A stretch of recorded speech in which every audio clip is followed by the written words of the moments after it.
And a good Monday to you. I'm meteorologist Cindy Fitzgibbon. Our weekend nor'easter's still hanging around, but look at all the heavy rain. Some spots more than 2.5 inches, on average about 1 to 2 inches of rain. And that storm is still spinning out in the Gulf of Maine, rotating down not only areas of rain, but still kicking up the winds. Winds out of the northwest now, but they're gusting this morning up over 30 miles per hour. And those winds are with us all day long. You can see they're sustained in Boston over 20 right up until this evening. And those gusts will be between about 30 and 40 right on into the afternoon. Also notice what's happening. Rain this morning, and then we're drying out. Maybe the clouds break late in the day here. We're going to watch the steadiest rain really stick with us through late morning. And then once we hit lunchtime and into the afternoon, still a lot of clouds around, but maybe a few breaks developing toward the late afternoon, evening hours before we finally clear things out overnight. So this storm will get out of our hair, but temperatures will struggle to get to about 60 degrees. Boston to Worcester, maybe a few lower 60s. Metro West, the Merrimack Valley. That northwesterly wind will keep us in the 50s on Cape Cod, and with it gusting over 30 miles per hour,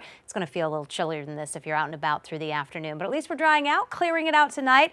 Upper 40s to low 50s for overnight lows, and that's our springboard into a much warmer day tomorrow. Look at these highs, low to mid 70s coming up tomorrow. Still a bit of a northwesterly breeze. As the winds turn to the southwest here Wednesday into Thursday, that is when the temperatures really start to warm up. So what a change in the pattern.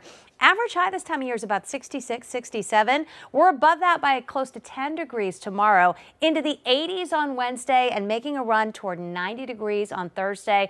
Record high in Boston is 91, so we'll be close. We're also going to be watching a front approach toward the evening hours. There'll be some scattered showers, maybe a thunderstorm along this front. These could come through during the evening and overnight hours, and then behind it, we'll gradually start to cool things down. Still in the low 80s on Friday, and then settling back to average in the 60s by next weekend.